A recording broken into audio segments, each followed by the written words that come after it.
اس انسان کی روح زندہ ہے، اور جس انسان کا ضمیر مردہ ہے، اس کا ضمیر اس کو حق اور باطل کا فرق نہیں دے رہا، تو گویا یہ انسان مردہ ہے، یہ انسان ظالم ہے۔ تو حق اور باطل کی پہچان بہت ضروری ہے کہ کوئی بھی سچویشن آ رہی ہے میرے سامنے، ویدر وہ میرے اپنے ساتھ ہو رہی ہے، ویدر وہ میری اپنی فیملی میں ہو رہی ہے، ویدر وہ کسی اور خاندان میں ہو رہی ہے، ویدر وہ کسی اسٹیٹ میں ہو رہی ہے، مجھے یہ دیکھنا ہے کہ یہاں پر حق اور باطل کی جو پہچان ہے، وہ جو ایک آنکھ ہے جو پہچان لے حق اور باطل کو، وہ آنکھ ہونا بہت ضروری ہے، اور وہ اللہ تعالیٰ نے ہر ایک کو دے رکھی ہے۔ فرق یہاں پر آتا ہے کہ جب ہم اس کو مار دیتے ہیں، اس آواز کو دبا دیتے ہیں، تو پھر کیا ہوتا ہے کہ اللہ تعالیٰ اس توفیق کو چھین لیتا ہے، وہ جو حق اور باطل کو ڈفرینشیٹ کرنے کی ہے۔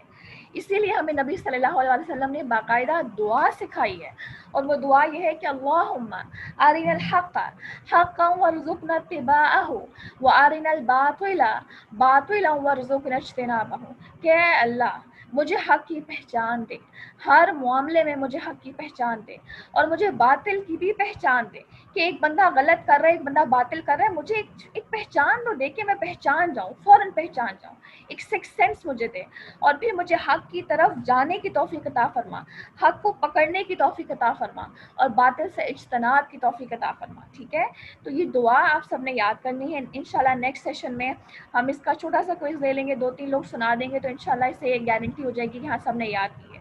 اور یہ دعا ہر نماز میں شامل کریں، آٹومیٹکلی آپ فیل کریں گے کہ آپ کا دل باطل کو ایکسیپٹ ہی نہیں کرے گا، اور باطل پھر ہر سچویشن کے اندر حق کے، آپ کا جو دل ہے وہ حق کے ساتھ کھڑا ہونے پر راضی ہو جائے گا۔ ٹھیک ہے، اس کے بعد پھر دوسری چیز، سب سے پہلا چیز کیا ہے کہ حق اور باطل کی پہچان۔ پھر دوسری یہ چیز ہے کہ جب انسان سیلف آئسولیٹڈ ہو جاتا ہے، جب انسان کیا ہو جاتا ہے، صرف اور صرف انسان اپنا فائدہ سوچ رہا ہے کہ میں جو سٹیپ لینے جا رہا ہوں یا میں جو فیصلہ دینے جا رہا ہوں، اس سے صرف اور صرف مجھے فائدہ ہونا چاہیے، باقی جائیں بھاڑ میں، یعنی یہ جو ایک سوچ ہے، جو مینٹالٹی ہے، یہ مینٹالٹی ضروری نہیں ہے کہ ایک پڑھے لکھے میں ہوگی، نہیں ہوگی، اور ان پڑھ میں ہوگی، نہیں، یہ مینٹالٹی کسی میں بھی ہو سکتی، اور فطرتاً ہر انسان کے اندر اللہ تعالیٰ نے شح نفس رکھا ہے، یہ بھی قرآن میں آئے گی اگلی آیات میں۔ شح نفس کہتے ہیں ایک بخل، ایک آپ کہہ لیں کہ مفاد کی ہوس، وہ مفاد کی ہوس اللہ تعالیٰ نے ہر ایک میں رکھی ہے، اسی لیے ہر انسان اپنا فائدہ سوچتا ہے، لیکن یہ فائدہ اتنا بڑھ جائے انسان کے اندر کہ انسان پھر فیصلوں کو کبھی انصاف کی بنیاد پر کرے ہی نہ، اور صرف اپنا ہی فائدہ سوچتا رہے، اور اس بنیاد پر ظلم کرنے لگے، تو یہ انسان کو پھر ظالم کی صورت میں کھڑا کرتی ہے، اور ایسا انسان قیامت کے دن اندھیروں میں ہوگا۔ ٹھیک ہے، تو سیلف آئسولیٹڈ انسان، اپنے ہی خول میں بند انسان، جس کو اپنے علاوہ کوئی نظر نہیں آتا، جس کو صرف اپنی زیادتیاں نظر آتی ہیں، اپنے اوپر کی ہوئی کمیاں نظر آتی ہیں، اور دوسروں کی خواہشات یا دوسروں کے اوپر کیا گزر رہی ہے، یا دوسرا کیا محسوس کرے گا، آپ کی زبان سے نکلنے والے الفاظ سے دوسرے کے اوپر کیا اثر پڑے گا، وہ اس کو اس چیزوں کی پرواہ نہیں ہے، وہ سیلف آئسولیٹڈ انسان ہے۔ یہ وہ انسان ہے جس کے اندر بہت زیادہ ٹینڈنسی ہے نا انصافی کرنے کی، ظلم کرنے کی، بعض اوقات انسان ظلم نہیں کرتا، خاموش رہ کر ظالم کا ساتھ دے دیتا ہے، اس انسان میں ٹینڈنسی ہوتی ہے۔ ٹھیک ہے، 2 پوائنٹس ہو گئے۔ پھر تیسرا پوائنٹ یہ ہے کہ جس انسان کے اندر اللہ تعالیٰ کا خوف نہ ہو، یہ وہ انسان ہے کہ جس کے اندر بہت زیادہ ٹینڈنسی ہے کہ وہ ظلم کر سکتا ہے، وہ ظالم کا ساتھ دے سکتا ہے، وہ ظلم کے دوران اس کا وٹنس تو ہے لیکن خاموش ہے، یہ تمام ٹینڈنسیز اس کے اندر ہیں، یعنی کہ وہ کسی کے ساتھ برا کر رہا ہے یا برا ہوتا دیکھ رہا ہے، اس کے اندر اس کو یہ خوف نہیں کہ اگر اگلے کی مجھے بد دعا لگ گئی تو پھر میں کیا کروں گا، اگر اگلے نے بد دعا دے دی اور وہ بد دعا اس نے میرا پیچھا کیا اور پھر میرا نقصان ہو گیا، آج جو میں اس سے چھین رہا ہوں کل کو مجھ سے چھین لیا گیا، اور میرے ساتھ اگر ایسا ہوا تو پھر میں کیا کروں گا، یعنی اس سے ان چیزوں کی کوئی پرواہ نہیں ہے، اس کے نزدیک بد دعا کی حقیقت ایگزسٹ ہی نہیں کرتی، اسے پرواہ ہی نہیں ہے کہ بد دعا بھی کچھ ہوتی ہے نہیں ہوتی یا اللہ بھی ناراض ہوگا یا نہیں ہوگا، وہ صرف اپنی زندگی کے ارد گرد گھوم رہا ہے، اس کی لائف سیلف آئسولیٹڈ اگین۔ تو لہٰذا کیا ہے کہ جس کے دل میں تقویٰ نہیں ہے، اللہ کا خوف نہیں ہے، لوگوں کے حقوق کی کمی کا خوف نہیں ہے، بد دعا مل جانے کا خوف نہیں ہے، تو یہ وہ انسان ہے کہ جو اس کے اندر بہت ٹینڈنسی ہے باطل کا ساتھ دینے کی۔ پھر اسی طرح آپ دیکھیں کہ مفاد پرستی یعنی صرف اپنا فائدہ دیکھنا، صرف اپنا فائدہ سوچنا۔ اب آپ دیکھیں پیچھے ہم نے وراثت کے بارے میں بھی تو پڑھا نا، بڑا ڈیٹیل کے ساتھ ہم نے پڑھا، تو وراثت نہ دینے کی صورت کیا بنتی ہے؟ مفاد پرستی. مفاد پرستی ہی وہ وجہ ہے کہ جو وہ اس ناانصافی کو جنم دیتی ہے اور انسان حق نہیں دیتا دوسرے انسان کا. تو لہٰذا مفاد پرستی بھی ایک گریو ریزن ہے ناانصافی کی. پھر اسی طرح آپ دیکھیں کہ بعض اوقات انسان جو ہے وہ کیا کرتا ہے، انسان اتنا سوچ ہی نہیں رہا ہوتا. اب اس میں کیا ہوتا ہے، انسان اپنے لیے تمام حقوق چاہ رہا ہوتا ہے لیکن دوسرے کو وہ دینا نہیں چاہ رہا ہوتا. اس کے اندر ایک بڑی امپورٹنٹ ایگزامپل ہے جو میں نے ڈسکس کی اپنے استاد کے ساتھ، تو انہوں نے میرے ساتھ شیئر کی، تو میں نے سوچا آپ کے ساتھ شیئر کروں. بہو اور بیٹی کی. یعنی آپ دیکھیں کہ ہم بیٹی کے لیے تمام رائٹس لینا چاہتے ہیں. میں آپ کو چھوٹی سی مثال دیتی ہوں، اس میں ہو سکتا ہے ہنسی بھی آ جائے، کہ بیٹی کے لیے ہماری خواہش ہے کہ میری بیٹی ہفتے میں یعنی ایک مہینے میں 4 ہفتے ہیں تو 4 چکر تو اس کے لازمی لگنے چاہیے.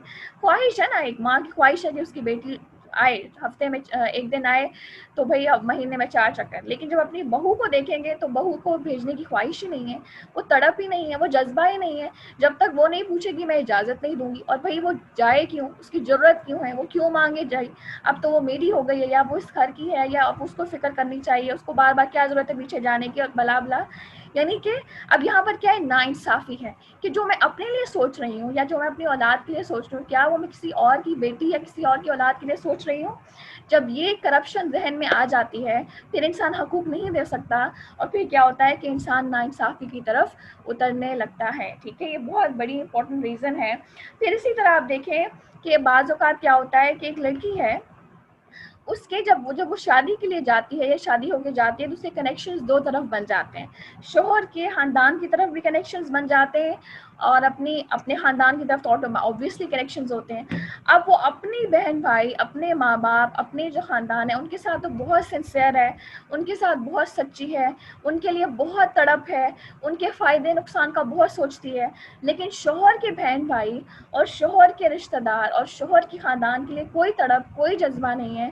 وہ انسانیت کا جذبہ ہی نہیں ہے، ان کے فائدے نقصان کا جذبہ نہیں ہے، ان کے لیے سوچتی نہیں ہے. اسے بس ہے کہ میں ادھر ہی بس جمی رہوں اور مجھے نہیں پرواہ کہ وہاں پر کیا ہو رہا ہے، وہ کیا سوچ رہے ہیں، ان کے دل میں کیا بیتے گی ان کی طرف سے. یعنی ٹھیک ہے، تو یہ بھی ایک اور ریزن ہے جو بے انصافی کی طرف آپ کو لے کر آتی ہے.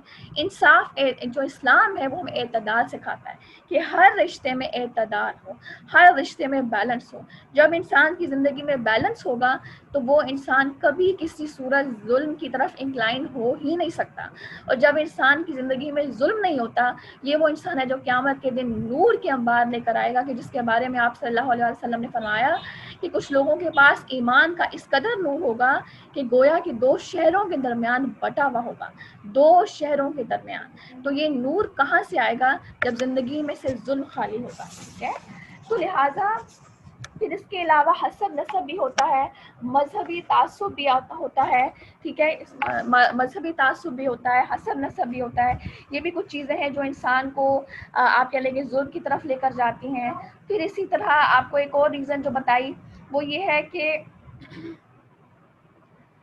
حق اور باطل کی پہچان نہ ہونا. اب یہ تمام وہ ریزنز ہیں کہ جن کی وجہ سے انسان کیا ہوتا ہے، وہ ظالم بن سکتا ہے یا ظلم کا ساتھ دے سکتا ہے. ٹھیک ہے، تو میک شور کریں کہ آپ نے ان سب کو لکھ لیا ہے. ہم میں سے ہر ایک کا یہ فرض ہے کہ اس ٹاپک کے بعد آپ یقین کریں، مجھے نہیں پتا یہ کیفیت آپ سب کے ساتھ بھی ہے یا صرف میں ہوئی ہوں، لیکن یہ بہت ہی زیادہ ٹینشن دینے والی بات ہے کہ ہم اپنے بارے میں سوچیں، اپنے آپ کو رکھ کر سوچیں کہ میرے اندر حق کا ساتھ دینے کی کتنی ٹینڈنسی ہے، میں کتنا حق کا ساتھ دینا جانتی ہوں، یا پھر حق کی پہچان میرے اندر کتنی زیادہ ہے. اور پھر اس کے بعد یہ دعا، اللہم ارنا الحق حقا وارزقنا اتباعہ وارنا الباطل باطلا وارزقنا اجتنابہ. ٹھیک ہے، تو اس طرح سے یہ ٹاپک وائنڈ اپ ہو جاتا ہے. اب آگے آ جائیں آیت نمبر 118 کی طرف. 117 تک یہ ٹاپک وائنڈ اپ ہو گیا تھا، اور جس کے اندر اللہ تعالیٰ نے بہت ہی الارم کے ساتھ آیات کو کنکلوڈ کیا تھا، اور ایسے لوگوں کے لیے جہنم کی سزا دی تھی کہ جو دوسروں کے اوپر ظلم کرتے ہیں. ٹھیک ہے، بعض اوقات انسان ظلم تب بھی کرتا ہے جب انسان ہر وقت اپنے حقوق کے بارے میں سوچتا رہتا ہے، اپنے بارے میں سوچتا رہتا ہے. ہم کہتے ہیں، اور انسان آپ کو پتہ ہے کہ ہم میں سے ہر ایک ہر معاملے کو اپنے لینس کے ساتھ دیکھتا ہے کہ میں کس طرح اس کو دیکھنا چاہ رہی ہوں یا میں نے اس کو کس طرح سے دیکھا. ہمیں ہمیشہ ہر معاملے کو دیکھنا ہے انصاف کی کرائیٹیریا کے ساتھ کہ کیا معاملہ اس کے میں انصاف کس طرح سے ہے. تو ہمیں اپنے آپ کو نہیں رکھنا، انصاف کو رکھنا ہے. جب ہم انصاف کو سامنے رکھیں گے اللہ تعالیٰ کی ناراضگی کو سامنے رکھیں گے تو آٹومیٹکلی آپ یقین کریں کہ آپ کا دل باطل کا ساتھ دینے پر راضی نہیں ہوگا. ابھی آپ دیکھیں گے اگلی آیت، اگلی جو آج ہم نے آیات پڑھنی ہیں، ان آیات کے اندر اگر آپ آ جائیں آیت نمبر 127 کی طرف، تو صحابہ بار بار آپ صلی اللہ علیہ وسلم کے پاس آتے تھے اور کہتے تھے کہ ہمیں بتائیں کہ عورتوں کے حقوق کے بارے میں، کمزور عورتوں کے حقوق کیا ہیں، یتیم بچوں کے کیا حقوق ہیں، کمزور بچوں کے کیا حقوق ہیں، کمزور عورتوں کے کیا حقوق ہیں، بیواؤں کے کیا حقوق ہیں، یعنی ہر وہ عورت جو کمزور ہے، جس کے ساتھ کوئی اس کا سرپرست نہیں ہے، ان کے حقوق ہمیں بتائیں. اب وہ بار بار آ کر کیوں سوال کر رہے تھے؟ کیونکہ ان کے اندر ایک خوف تھا اللہ تعالیٰ کے کہ اگر ہم نے ان لوگوں کا حق نہ دیا تو کل ان کی بددعائیں ہمارا پیچھا کریں گی اور یہ ظلم قیامت کے دن ہمارا پیچھا کرے گا اندھیروں کی صورت میں. تو وہ جو ایک خوف تھا وہ ان کو سوال کرنے پر مجبور کرتا تھا، اور وہ سوال ان کو ہیلپ کرتا تھا انصاف کے اوپر قائم رہنے میں. تو لہٰذا جب صحابہ کرام اتنی خوف زدہ اس بارے میں کہ اللہ تعالیٰ کے حقوق میں انسان پھر بھی کوشش کرتا رہتا ہے، لیکن لوگوں کے حقوق میں انسان کو صرف اپنی ہی پڑی ہوئی ہوتی ہے کہ بس میں خوش رہوں، میرے حقوق مجھے ملتے رہے، باقی جائے بھاڑ میں.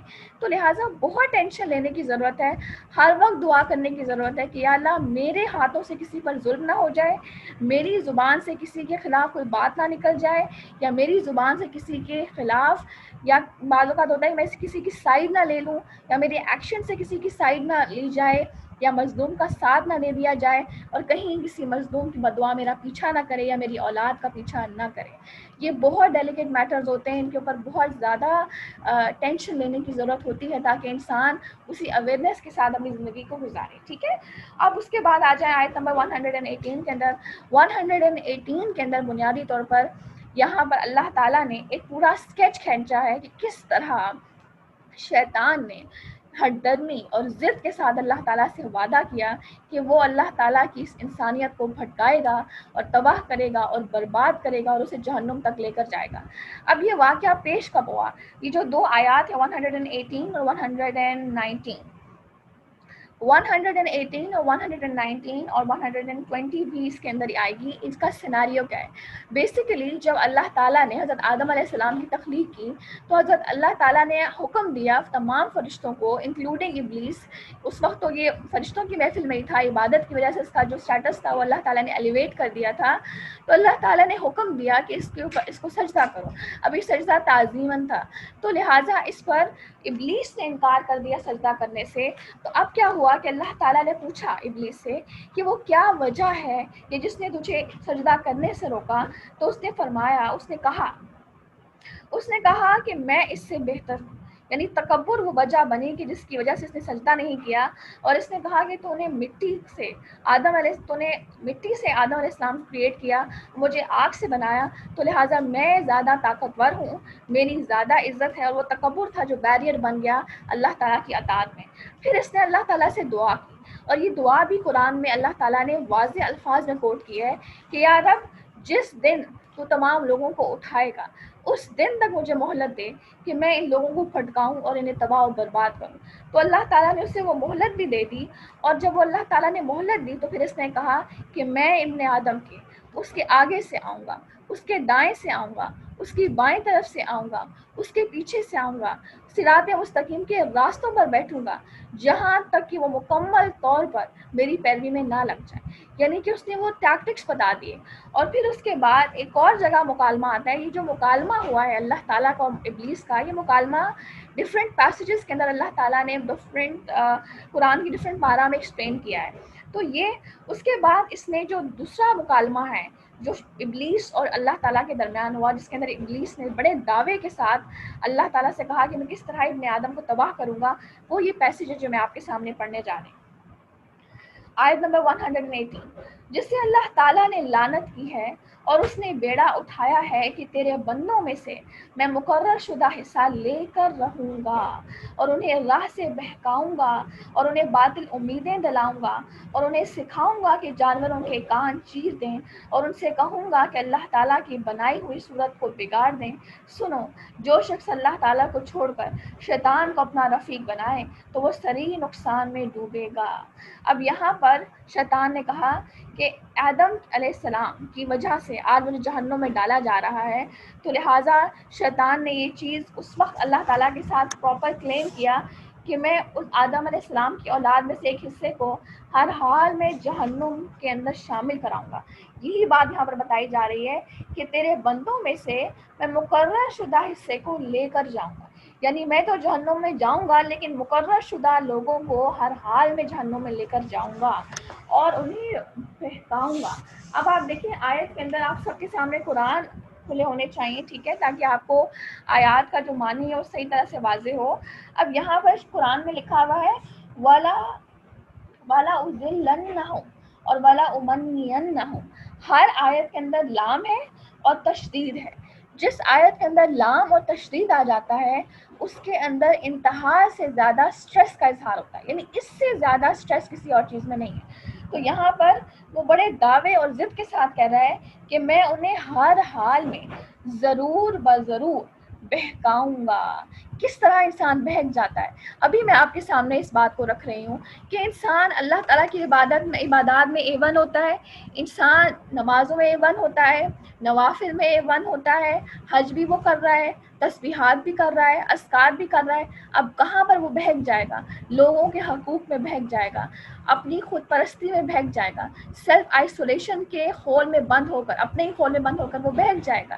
تو وہ شیطان نے اللہ تعالیٰ سے وعدہ کیا تھا کہ میں ہر حال میں ضرور بضرور انہیں بہکاؤں گا اور انہیں ضرور بضرور باطل امیدیں دلاتا رہوں گا.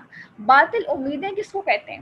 وشفل تھنکنگ, یعنی کہ ہر وقت بس دنیا کی امیدیں, دنیا کے خیالات, دنیا کی دولت کے خیالات اور اسی کی پلاننگز. یوں کروں گا تو ایسے ہوگا, اتنی پلاننگ کروں گا تو ایسے ہوگا, اب آگے جا کے میرا گھر ایسا ہوگا, اس کے اندر یہاں جھولے ہوں گے, یہاں بیڈنگس ہوں گی, اس طرح پردوں کی سیٹنگ کروں گا. یعنی ہر وقت صرف دنیا کی پلاننگز ہیں. اتنے مرلے کا پلاٹ بناؤں گا اپنے بچوں کے لیے, اتنا پلاٹ, یعنی ابھی بچے ہوئے نہیں ہیں لیکن پہلے سے ساری پلاننگ ہے, پلاٹنگ کہاں کرنی ہے, کتنے گھر بنانے ہیں, کتنے پلاٹس خریدنے ہیں, کتنے میں خریدنے. یعنی ہر وقت اس کا ذہن, شیطان کہاں کہہ رہے ہیں کہ میں اس کا ہر وقت ذہن کہاں الجائی رکھوں گا؟ دنیا کی باطل امیدوں میں. اور پھر جو فقہاء ہیں اور تفسیر کے جو علماء ہیں وہ کہتے ہیں کہ باطل امیدوں میں یہ بھی شامل ہے کہ شیطان انسان کو ضرورت سے زیادہ ہوپ فل بنا دے گا. ایک ہوتا ہے بہت زیادہ وشفل تھنکنگ جو میں نے ابھی آپ کو بتائی, ہر وقت دنیا کی پلاننگ, ہر وقت دنیا کے تذکرے شیخ چلی کی طرح ہر وقت خیالات بنتے رہنا کہ کس طرح کیا کچھ ہوگا, اور ایک سوچتے رہنا, خیالات میں اس کو رکھنا. اور دوسرا ہے کہ ضرورت زیادہ پر امید ہو جانا کہ اللہ تعالیٰ تو بہت رحیم ہے, بہت کریم ہے, تمہارے گناہوں پر اللہ تعالیٰ کو پکڑ کر کیا ملے گا, تو لہٰذا اپنے عمل کو جاری رکھو, فکر نہ کرو, اللہ بہت رحیم ہے. یوں وہ آپ کو کیا کرتا ہے؟ بھٹکاتا ہے, وشفل تھنکنگ. پھر اسی طرح ہم تو نبی صلی اللہ علیہ وسلم کی امتی ہیں, ہم تو بنی اسرائیل ہیں, ہم تو سید ہیں, ہمارا شجرہ تو جا کے حضرت علی سے ملتا ہے یا حضرت نبی صلی اللہ علیہ وسلم سے ملتا ہے یا فلاں سے ملتا ہے, ہم تو اللہ تعالیٰ کے چہیتے ہیں. جس طرح بنی اسرائیل اپنے آپ کو اللہ کا چہیتا کہتے تھے, تو ہم نے بھی بہت سارے کرائٹیرینز بنا لیے ہیں اپنے آپ کو اللہ تعالیٰ کا چہیتا کہنے کے لیے. تو لہٰذا اللہ تعالیٰ ہمیں کسی صورت جہنم میں نہ ڈالے گا.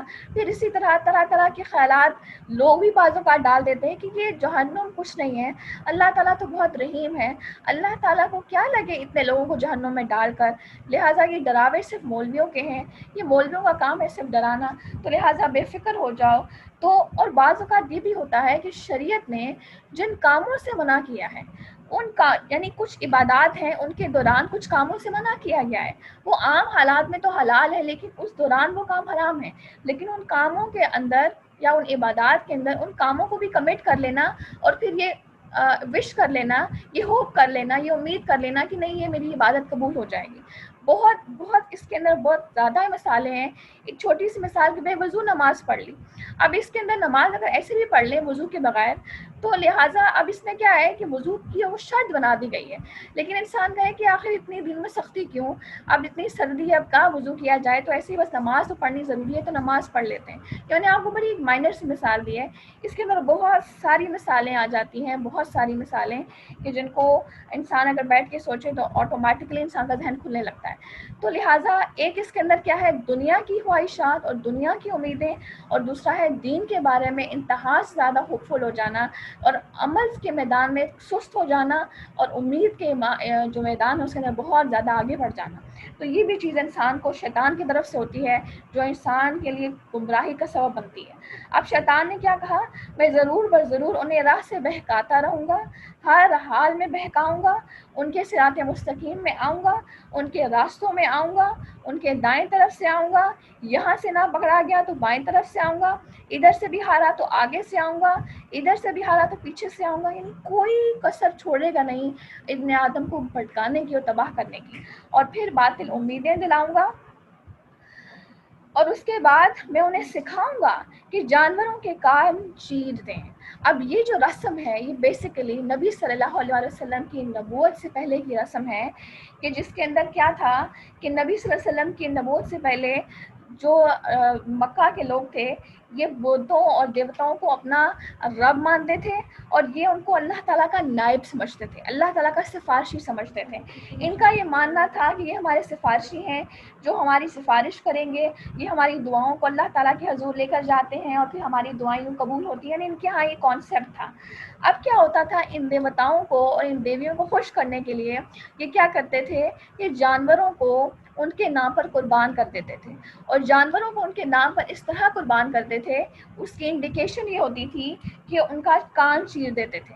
جب ان کا کان چیر دیتے تھے تو اس سے آٹومیٹکلی ہر انسان کو یہ انڈیکیشن مل جاتی تھی کہ یہ وہ جانور ہے جو کسی دیوی کے نام پر آزاد کرتا ہے, کسی بت کے نام پر آزاد کرتا ہے, کسی لات کے, کسی منات کے, کسی عزا کے نام پر آزاد کرتا ہے. لہٰذا اب جب یہ جانور آزاد ہو جاتا تھا کسی بت کے نام پر, تو پھر اس جانور سے کوئی کھانا, کوئی یہ آپ کہہ لیں کہ کوئی کام نہیں لیتے تھے, کوئی محنت نہیں لیتے تھے, کھیت کے اندر اس سے کام نہیں لیتے تھے, اس کا دودھ نہیں پیتے تھے, اور وہ آزاد, اس کو بند نہیں کرتے تھے, وہ آزاد پھرتا تھا آگے پیچھے. تو لہٰذا یہ رسم ان کے اندر تھی, اور یہ جو ہے وہ شیطانی حرکت تھی جو شرک کی طرف اس وقت لے کر گئی. اس کے بعد یہ کس طرح ہمارے آج کے دور میں یہ چیز پریولنٹ ہے, تو اس کے اندر آپ دیکھیں کہ آج بھی ریسرچ یہ بتا رہی ہے کہ آج بھی کٹے ہوئے کانوں والے بکرے اور کٹے ہوئے کانوں والے جانور سندھ کے اندر بہت کامن ہیں. سندھ کے اندر چونکہ کلچر, ہندوازم کا کلچر بہت پرومیننٹ ہے وہاں پر, تو وہاں پر یہ چیزیں دیکھنے کو مل رہی ہیں.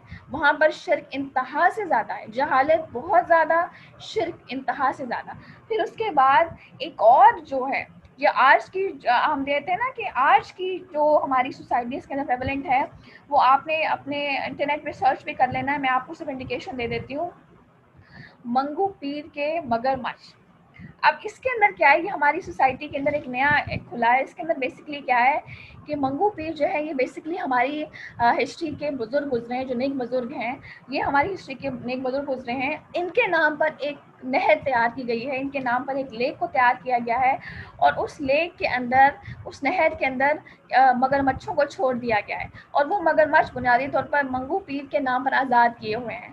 اب کیا ہوتا ہے, ان کا ماننا یہ ہے, جو منگو پیر کے عقیدت مند تھے ان کا ماننا یہ ہے کہ جو شخص بھی ان مگرمچھوں کو کھانا کھلاتا ہے, گوشت کھلاتا ہے, اس انسان کی ہر مراد پوری ہوتی ہے.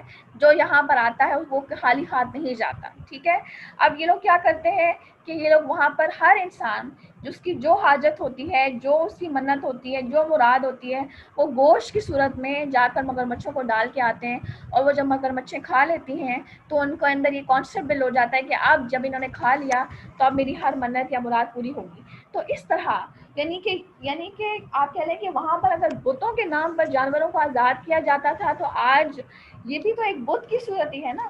تو بتوں کے نام پر جو ہے وہ یوں جو ہے وہ شرک پریویل کرتا ہے سوسائٹی کے اندر, اور یوں شیطان جو ہے وہ انسان کو آہستہ آہستہ شرک کی طرف لے کر جاتا ہے. اور سب سے زیادہ شیطان انسان کو شرک کی طرف کب لے کر جاتا ہے, جب انسان کو کوئی حاجت ہوتی ہے, جب انسان آزمائش کے اندر ہوتا ہے, جب انسان انٹینس پین کے اندر ہوتا ہے. انٹینس پین, انٹینس درد کی جب کیفیت ہوتی ہے, تب انسان بہت زیادہ اس کے اندر ٹینڈنسی ہوتی ہے کہ وہ اللہ تعالیٰ کو چھوڑ کر کسی اور کو پکارے یا اپنی امیدیں کسی اور سے لگائے. تو اس سچویشن کے اندر, کیونکہ آزمائشیں تو آئیں گی, ہر حال میں آئیں گی, یہ تو ہم پیچھے پڑھ کے آ چکے ہیں, اللہ تعالیٰ نے ہر حال میں ہمیں آزمانا ہے, لیکن اس سچویشن کے اندر کسی صورت اللہ تعالیٰ کا دامن نہیں چھوڑنا, یہی ایمان ہے, یہی تقاضا ہے. اور شیطان نے اللہ تعالیٰ سے وعدہ کیا تھا کہ میں ہر حال میں انہیں کہوں گا کہ وہ اللہ تعالیٰ کی بنائی ہوئی صورتوں کو بگاڑیں. پہلے جانوروں کے کان چیر دیں, انہیں بہکانے کا حکم دوں گا، انہیں باطل امیدیں دلاؤں گا، پھر انہیں حکم دوں گا۔ اب جب انسان جب بہکنے لگتا ہے، جب انسان سب سے پہلے بہکتا ہے تو وہ باطل امیدوں کی طرف جاتا ہے، وشفل تھنکنگ کی طرف جاتا ہے۔ اب جب وہ وشفل تھنکنگ کی طرف چل گیا، اب وہ شکار بن جاتا ہے شیطان کا، اب شیطان اس کا ڈکٹیٹر بن جاتا ہے، اب شیطان اس کو جو ڈکٹیٹ کرے گا یہ انسان اس کو فالو کرنے لگے گا۔ تو اب یہ اس کو حکم دے گا کہ اللہ تعالیٰ کی بنائی ہوئی صورتوں کو بگاڑیں، اور اللہ تعالیٰ کی بنائی ہوئی صورتوں کو انسان کس طرح بگاڑ رہا ہے، اس کے اندر کاسمیٹولوجی آ جائے گی، کاسمیٹک سرجری، کہ جس کے اندر ناک کی صورتوں کو بدلنا اور آنکھ کو براڈ کرنا اور لپس کو فل کرنا اور لپ فلرز یوز کرنا اور نہ جانے فیس کو سلم کرنا اور فیس کی کٹنگ کرنا، اور اس کے اندر نہ جانے کیا کچھ آ جاتا ہے، جس کے اوپر لاکھوں کروڑوں، اسپیشلی جو ایک خاص کلاس ہے ہماری سوسائٹی کی جو اس گناہ کے اندر ملوث ہو، یہ کبیرہ گناہ ہے، یہ کبیرہ گناہ ہے۔ لیکن ایک ایسی صورت ہے کہ جس کے اندر ایک آدمی جل گیا ہے تو پھر اس کے اندر ریہیبلیٹیشن کے لیے، یعنی اپنے آپ کو واپس اس صورت میں لانے کے لیے، اگر وہ کاسمیٹولوجی کو ریفر کرتا ہے یا کاسمیٹک سرجری کراتا ہے تو پھر انشاءاللہ اس میں کوئی گناہ نہیں ہے۔ پھر اسی طرح اور اس کے اندر کیا کیا آ جائے گا، بھووں کو اکھڑوانا، بھووں کو اکھڑوانا یہ کبیرہ گناہ ہے، اور یہ کس میں شامل ہے، یہ شیطانی حرکت ہے کہ جس کے بارے میں اللہ تعالیٰ سے شیطان وعدہ کر چکا ہے کہ میں ہر حال میں اللہ تعالیٰ کی حرکت میں تبدیلی لاؤں گا، اور اس کے بارے میں حدیث پڑھ کے آ چکے ہیں۔ میں نے حدیث پہلے بھی آپ کے ساتھ بڑی ڈیٹیل میں ڈسکس کی تھی، میں اس کو شارٹلی آپ کے ساتھ ڈسکس کر لیتی ہوں کہ آپ صلی اللہ علیہ وسلم نے فرمایا، بخاری کی روایت میں آتا ہے کہ 4 طرح کی عورتوں پر اللہ تعالیٰ نے لعنت کی ہے۔ ایک وہ عورت جو گونتی ہے اور گدواتی ہے، میں بھی آپ کو ایکسپلین کرتی ہوں۔ دوسری وہ عورت جو دانتوں کو گھسواتی ہے، تیسری وہ عورت جو بالوں کے ساتھ بالوں کو ملواتی ہے، اور چوتھی وہ عورت جو بالوں کو اکھڑواتی ہے۔ گونتی اور گندواتی یعنی ٹیٹوئنگ کرنا، دانتوں کو گھسواتی ہے، یہ اس دور کے اندر تھا کہ جس کے اندر بیوٹیفیکیشن کے لیے عورتیں کیا کرتی تھیں کہ اپنے سامنے کے 2 دانتوں کے درمیان خلا لانے کے لیے، گیپ لانے کے لیے دانتوں کو ٹرم کر لیا کرتی تھی، دانتوں کو آپ کہہ لیں کہ ان کو کھسواتی تھیں۔ جیسے آج بھی جن کے ہاں گیپ ہوتا ہے نا نیچرلی، ان کو ہم کہتے ہیں بڑے خوش نصیب ہیں، یہ ہمارے اپنے بلیفس ہیں، لیکن وہاں پر اس کو بیوٹیفیکیشن کا ایک سورس سمجھا جاتا تھا تو لوگ اس طرح سے کرتے تھے۔ بالوں کے ساتھ بالوں کو ملوانا، اس میں وگ آ جاتی ہے، پرماننٹ وگ جو استعمال لوگ کرتے ہیں، پرماننٹ آئی لیشز کی ایکسٹینشن پرماننٹ استعمال کرنا، یہ جو ہے یہ ایک شیطانی حرکت ہے اور یہ لعنتی ملعون عمل ہے۔ لیکن اس کے بارے میں ایک فتویٰ آیا ہے، مفتی طارق مسعود ڈسکس کر رہے تھے، اور یہ ان کا فتویٰ ہے، وہ یہ بتا رہے تھے کہ اگر ٹیمپرری طور پر ایک آدمی وگ استعمال کرتا ہے یا ٹیمپرری طور پر انسان ایک چیز استعمال کرتا ہے جو ظاہر بھی نظر آ رہا ہے کہ یار یہ جو ہے یہ ٹیمپرری ہے، یہ فیک ہے، لوگوں کو پتہ بھی چل رہا ہے کہ یہ اصل نہیں ہے، تو پھر اس صورت میں وگ جائز ہے۔ لیکن پرماننٹ وگ جو ہے وہ کسی صورت جائز نہیں ہے، اس کے اندر وضو بھی نہیں ہوگا۔ اس کے بعد بالوں کو کھڑوانے والی، اس سے مراد ہے بھووں کے بال پلکنگ کروانا، تو یہ چیز ملعون عمل ہے، حرام عمل ہے، اور یہ کبیرہ گناہ ہے۔ لہٰذا اس سے ہر حال میں بچنے کی کوشش کرنا ہوگی، اپنے آپ کو راضی کرنا ہوگا، کیونکہ یہ عمل کبیرہ گناہ ہے، اور کبیرہ گناہ کی معافی اس وقت نہیں ہوتی جب تک کہ آدمی اس عمل کو چھوڑ نہ دے۔ پھر اس کے بعد اس کے اندر اور کیا جاتا ہے، عورتوں کا مردوں کی مشابہت اختیار کرنا اور مردوں کا عورتوں کی مشابہت اختیار کرنا، یہ بھی ایک شیطانی وعدہ ہے جو پورا ہو رہا ہے، اور شیطان اپنے قافلوں کے ساتھ اس وعدے کو پورا کروا رہا ہے۔ آج مردوں کا آپ بال بڑے ہوتے ہوئے دیکھیں گے، وہ بال بڑے کر رہے ہیں، انہوں نے رنگز پہنی ہوئی ہیں، انہوں نے بریسلیٹس پہنے ہوئے ہیں، انہوں نے گلے میں چینز پہنی ہوئی ہیں، انہوں نے ہاتھوں میں چینز پہنی ہوئی ہیں، انہوں نے کانوں میں بالی ڈالی ہوئی ہے، اور ان کی فلکس بھی ہیں، اور انہوں نے سرما بھی لگایا ہوا ہے، اور ان کی پینٹس انتہا سے زیادہ ٹائٹ ہیں۔ ہم خود دیکھیں ہیں، ہم خود عورتیں ہیں، اگر ایک عورت بیوی ہے تو وہ اپنے شوہر کی طرح ڈریسنگ دیکھے کہ شوہر اس کا اگر باہر نکل رہا ہے وہ کس ڈریسنگ میں نکل رہا ہے۔ حد سے زیادہ ٹائٹ ڈریسنگ یہ عورتانہ مشابہت ہے جو حرام عمل ہے اور شیطانی عمل ہے۔ ہم اگر مائیں ہیں تو ہمیں ایز اے مدر ہمیں اپنے بچوں کی ڈریسنگ پر فوکس کرنا ہوگا، اگر ہم ایک بیوی ہیں تو ہمیں ایز اے وائف اپنے شوہر کی ڈریسنگ پر دیکھنا ہوگا کہ وہ کیسا ڈریس کر کے یہاں سے اپنے گھر سے نکل رہا ہے، ٹھیک ہے۔ ان چیزوں کا تعلق ایمان کے ساتھ ہوتا ہے، حیا کے ساتھ ہوتا ہے، تو ان چیزوں کے اوپر بہت اسٹریس اسی لیے دیا گیا ہے، ورنہ آدمی یہ بھی تو سوچ سکتا ہے نا کہ کیا فرق پڑتا ہے، یہ لوگوں کی گندی سوچ ہے، یہ تو دل کے اندر ایمان ہوتا ہے، دل میں حیا ہوتی ہے، پہننے سے کچھ نہیں ہوتا۔ نہیں، ہر چیز دل میں نہیں ہوتی، کچھ چیزوں کا اظہار بھی کرنا ہوتا ہے۔ انسان کی ڈریسنگ کا ڈائریکٹ تعلق اس کے ایمان سے ہے، تو بہت زیادہ اسٹریس دیا جاتا ہے اس بات پر۔ پھر مردوں کا عورتوں کی مشابہت کرنا، اس کے اندر بچیوں کو پینٹ شرٹس پہنانا. آپ دیکھیں کہ بچیاں، ہم جو مائیں ہیں نا، ہم بچیوں کی جو ٹریننگ کر رہے ہیں وہ ہم بچپن سے کر رہے ہیں. اگر بچپن سے ہم بچی کے اندر حیا نہیں ڈالیں گے، بچپن سے اس کو سلیو لیس پہنائیں گے، اور آپ کہہ لیں کہ ہاف جو شولڈر ہے وہ اس کا نیچے کو گر رہا ہے، اور ایسے ایسے ڈریس اور پتلی پتلی اسٹرپس والی اس کو فراکس پہنا رہے ہیں، تو اس بچی کے اندر کبھی حیا کبھی بھی نہیں آئے گی، اس بچی کے اندر شرم نہیں آئے گی، اس بچی کے اندر اپنی حفاظت، کیونکہ یہ دور ایسا آ رہا ہے کہ اندر ہمیں اپنے بچوں کو حفاظت کا بتانا ہے، ان کو سکھانا ہے تاکہ جو گندا دور ہے اس سے ہم اس کو بچا سکیں.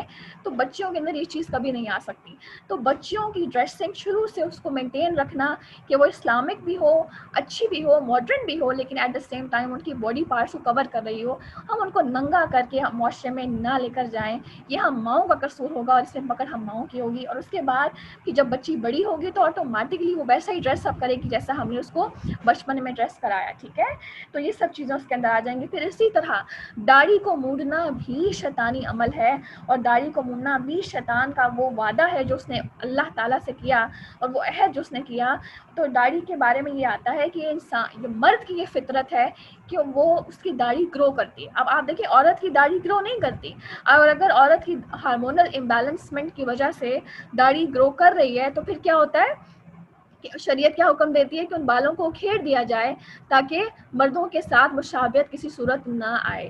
ٹھیک ہے، لیکن مرد کی چونکہ داڑھی ٹینڈنسی اس کی ہے کہ وہ گرو کرتے ہیں بال، ان کو کسی صورت ریموو نہ کیا جائے. اب اس جرم کے اندر مرد خود شامل، پھر ان کی بیویاں شامل، پھر ان کو پرووک کرنے والے لوگ شامل. پھر جو انسانی اسٹیپ لے لیتا ہے کہ میں داڑھی بڑھاؤں گا، اس کو یعنی طرح طرح کے لیبل دے دینا، اس کو بیوقوف کہنا، بیکورڈ کہنا، یا بلنڈر ماسٹر کہنا، یا نہ جانے کیا کچھ کہنا، یہ چیز جو ہے یہ انسان کو کہاں لے جاتی ہے؟ شیطانی حرکت کی طرف لے جاتی ہے. اور یہ دیکھنے میں بڑے عام سے اعمال ہیں، لیکن یہ بہت بہت بڑے گریو ایشوز ہیں کہ جن کو یہاں پر ہائی لائٹ کیا جا رہا ہے. اور یہ بھی کیا ہے؟ یہ اللہ تعالیٰ کی خلقت میں، اللہ تعالیٰ کی بنائی ہوئی جو ایک اللہ تعالیٰ کی مصوری ہے اس کے اندر تبدیلی لانا ہے. کہ گویا کہ انسان کو اللہ تعالیٰ نے جس طرح بنایا، انسان اللہ تعالیٰ کی بناوٹ کا انکار کرے، اللہ تعالیٰ کی چوائس کا انکار کرے، اللہ تعالیٰ کی چوائس کو ایکسیپٹ کرنے سے انکار کرے، اور پھر وہ کبھی بالوں کو کھیڑے. تو اس کے اندر اگر عورت ہے تو وہ اپنی بھووں کو چھیڑے، اور اگر مرد ہے تو وہ اپنی داڑھی کو چھیڑے. تو ایز اے مدر ہمیں اپنے بچوں کو شروع سے ان کے ذہنوں میں ڈالنا ہے، ان کو موٹیویٹ کرنا ہے کہ ہمیں نبی صلی اللہ علیہ وسلم کی سنت کو فالو کرنا ہے، تم نے اپنی داڑھی کو بڑھانا ہے، تم نے اچھے طریقے سے اس کو سنوار کے رکھنا ہے، تاکہ ان کی ذہن میں ہمیشہ سے ایک ذہن بنے رہیں. اور پھر اسی طرح ہمیں، اگر ایک ایسا شخص ہے کہ جس نے کچھ ایریا سے داڑھی کو مونڈا ہوا ہے اور کچھ ایریا سے داڑھی کو بڑھایا ہوا ہے، جس کو آپ فرینچ بھی کہتے ہیں، ایک ہوتا ہے جس کو آپ یہاں میں جو ہوتا ہے اس کو مکھی کہتے ہیں، اسلانگ اگر لینگویج استعمال کریں تو ماڈرن اس کے لیے ورڈ بھی ہوگا، عام زبان میں اس کو مکھی کہتے ہیں. بالکل آپ کے لپ کے نیچے چھوٹا سا اس کو ایک ایریا داڑھی کا چھوڑ دیا جاتا ہے، باقی سارا مونڈ دیا جاتا ہے. یہ تمام اللہ تعالیٰ کی خلقت میں تبدیلی کے طریقے. اسی طرح نبی صلی اللہ علیہ وسلم نے ایک بار ایک شخص کو دیکھا، ایک نوجوان کو دیکھا جس نے کچھ سر کے حصے کو مونڈا ہوا تھا اور کچھ سر کے حصے کے بعد اس کے بال تھے. تو آپ صلی اللہ علیہ وسلم نے اسے روکا، اسے منع فرمایا اور اسے کہا یا تو انہیں پوری طرح مونڈ دے یا انہیں پوری طرح رکھ. یعنی بالوں کی بناوٹ ہے وہ بھی اس طرح سے کرنا کہ اس کو اندر یہ نہیں کہ کہیں جگہ سے، آپ نے دیکھا ہوگا کہ بالوں کو ایک طرف سے بالکل شیو کر دیا گیا ہے، کچھ حصے پہ بالوں کو چھوڑا گیا ہے اور سر کے کچھ حصوں پہ بالوں کو بالکل شیو کر دیا گیا ہے، جو انتہائی مکروہ عمل ہے اور اللہ تعالیٰ کی خلقت میں تبدیلی کے مترادف ہے. اللہ تعالیٰ ہماری حفاظت فرمائے. سبحانک اللہم و بحمدک، اشہد ان لا الہ الا انت، استغفرک و اتوب الیک.